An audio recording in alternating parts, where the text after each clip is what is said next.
କାହା ପାଖରେ ଭୋଗ ହୁଏ? ଜଗନ୍ନାଥ କାହିଁକି ଭୋଗ ହୁଏ? ଲକ୍ଷ୍ମୀ ମାଙ୍କ ମାନବନ୍ଦନ କରିବା ପାଇଁ ସେଇଥିପାଇଁ ଭୋଗ ହୁଏ ଯେ କି ଲକ୍ଷ୍ମୀ ମାଙ୍କୁ ଛାଡ଼ିକି ଚାଲି ଯାଇଥିଲେ ପ୍ରଭୁ ତାଙ୍କ ମାଉସୀ ତାଙ୍କ ବଡ଼ ଭାଇ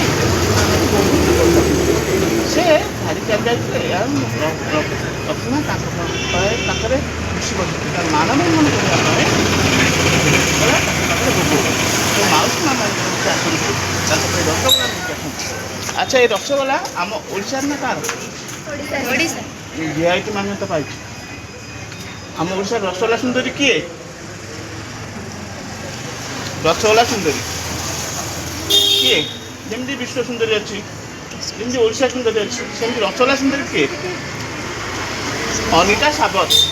କିଏ? ଅନିତା ସାବତ। ଅନିତା ସାବତ ମ୍ୟାଡ଼ାମକୁ ଆପଣ ୱେଲକମ୍ କରନ୍ତୁ।